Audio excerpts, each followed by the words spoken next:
আসসালামু আলাইকুম। যারাই আমার সাথে যুক্ত আছেন সবাইকে মুজিবের শুভেচ্ছা। আজকে রাজনীতির বাইরে একটা কথা বলতে আসছি আপনাদের সাথে। একটু ভিডিওটা দেখুন, তারপর কথাগুলো শুরু করতেছি।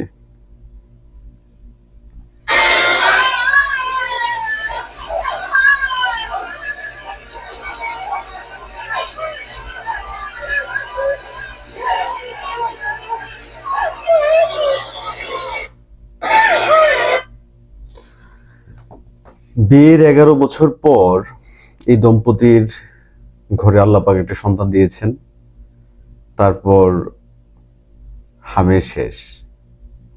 এই পর্যন্ত আমাদের কাছে যে প্রাপ্ত তথ্য আছে, প্রায় অফিসিয়ালি 500-র অধিক নবজাতক শিশু মৃত্যুবরণ করেছে। আনঅফিসিয়ালি যদি বলতে হয়, এটা আসলে কোনো হিসাবই নেই। তো সকল কিছু থেকে আসলে আমরা রাজনীতি খুঁজতেছি। এই যে ছোট ছোট বাচ্চারা মারা যাচ্ছে, এরাও কি রাজনীতির অংশ? এরাও কি আমাদের নোংরা রাজনীতিতে, নোংরা খেলায় এরাও কি জীবন দিতে হবে? মা বাবা ভাই বোন সবারই তো আছে। এই যে হামের কারণে জাতিসংঘ আরো 1 বছর আগেই ডক্টর মোহাম্মদ ইউনূসকে সতর্ক করেছিল যে আপনাদের দেশে হামের টিকা দিতে হবে, না হলে কিন্তু একটা প্রাদুর্ভাব আসতে পারে। কিন্তু তৎকালীন ডক্টর রেজওয়ানা, ফারুকি, ইউনূস এবং ইউনূসের যে নিয়োগকৃত ওর যে সাবেক প্রেমিকা নূরজাহান বেগম, ওরা মিলে হামের যে প্রায় 400-500 কোটি টাকা, ওই টাকাটা তারা গায়েব করে দিছে। ভাই, টাকার এত লোভ, গায়েব করে দিয়েছেন ভালো কথা, কিন্তু শিশুগুলোকে বাঁচানোর একটা পদক্ষেপ আপনারা নিতেন। সবচেয়ে লজ্জাজনক বিষয়টা হচ্ছে এই জায়গায় যে এখন যে প্রধানমন্ত্রী এসেছে, পরাধীনমন্ত্রী মিস্টার 10%, তার নিজের কোনো কিছু হামের টিকা দেওয়ার নামে কোনো খবর নাই, কোনো কিছু নাই। সে দায় চাপাতে যাচ্ছে আমাদের উপর, মানে আওয়ামী লীগের উপর। আরে ভাই, আমাদের উপর দায় চাপান প্লিজ, আপনার কাছে হাত জোর করে অনুরোধ করতেছি, আপনি দায় চাপান, কোনো অসুবিধা নেই আমাদের উপর, কিন্তু বাচ্চাদেরকে বাঁচান। আপনার নিজেরও তো সন্তান আছে ভাই, তারেক ভাই, আপনার নিজের মেয়ে আছে না? আপনার মেয়ের ঘরে যদি এরকম সন্তান হইতো, মারা যাইতো, আপনার কেমন লাগতো ভাই?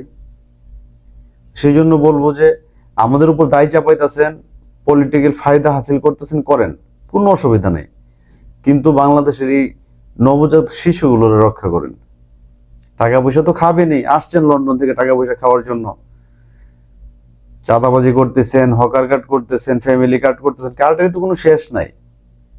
হাম কার্ড করে পাবলিককে বাঁচান না ভাই। আগে এই দেশের প্রতি যদি টান থাকে, আপনাকে নবজাতক শিশুদেরকে বাঁচান।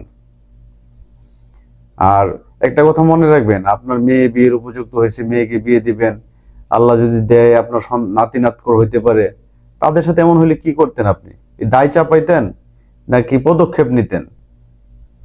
সারাদিন কোনো কিছু পাইছেন না। যাই হোক, আওয়ামী লীগ সরকারের দোষ, শেখ হাসিনার দোষ, ফ্যাসিস্টের দোষ, সব দোষ আমরা মাইনা নিলাম, সব দোষ আমরা মাইনা নিলাম, কিন্তু বাচ্চাদেরকে বাঁচান ভাই। বাচ্চারা কিভাবে মারা যাইতেছে, মেয়ের নিয়ে সিনেমা দেখা বাদ দেন না ভাই। সিনেমা দেখতে পারবেন, ঘরেও তো সিনেমা দেখতে পারেন আপনারা।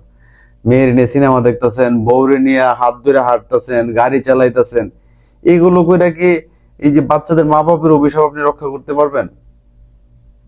আর একটা লাস্ট কথা বলে আজকে ভিডিওটা শেষ করতেছি। আমাদের আন্দোলনের সময় ওই ছাত্রলীগের সাবেক সভাপতি মনিরুল ভাইয়ের, এখন বিএনপিতে এমপি হয়েছে কুমিল্লার, ওনার মেয়ে আছে একটা, ঢাকা বিশ্ববিদ্যালয়ে চাকরি করে, সে বলছিল আসমান নাকি কাঁপে। 18 বছরের উপরের শিক্ষার্থীরা ইয়েতে হইতেছে, আন্দোলন করতেছে, তাদের জন্য নাকি আসমান কাঁপে, কিন্তু এখন আসমান কাঁপে না। এই যে বাচ্চারা মারা যেতেছে, হাজার হাজার শত শত বাচ্চারা মারা যেতেছে, এখন আসমান কাঁপে না। এই ডলার খাওয়া যে শিল্পীরা মাঠে নামছিল, মুশাররফ করিম সহ, তাদের আসমান কাঁপে না। ওই যে একটা মেয়ে কি নাটক করে স্পর্শিয়া নাকি না, সে বলছিল বাঁধন বাঁধুন, সে বলছিল যে আমার বাচ্চারা একটা মানে এইরকম বাংলাদেশে জন্ম নিতে চায় না। এখন যে হামি শিশু মারা যেতেছে, এখন তোরা নামস না নাকি? ডলার শেষ, সকল ডলার খাওয়ার বিচার হইব, হামের শিশু হত্যার বিচার হইব, পুলিশ হত্যা না বাদই দিলাম, এগুলো তো ভিন্ন বিষয়, রাজনৈতিক বিষয়। কিন্তু এই যে শিশু হত্যাগুলো হইতেছে, এই 500 শিশু মারা গেছে, তারেক রহমান সহ ইউনুস গং, রিজওয়ানা, ফারুকির বউ, এগুলো কিন্তু কেউ রক্ষা পাইবো না ভাই। সর্বশেষ অনুরোধ করি, বাচ্চাদেরকে রক্ষা করেন। রাজনীতি করেন, করতে পারবেন ভাই, বাচ্চাদেরকে রক্ষা করেন। মিস্টার 10%, আপনার কাছে অনুরোধ, রাজনীতি করেন, সারাদিন করেন, অসুবিধা নেই, হামের টিকার ব্যবস্থাটা করেন ভাই। হাসপাতালে একটু যান, গিয়ে দেখেন কি অবস্থা।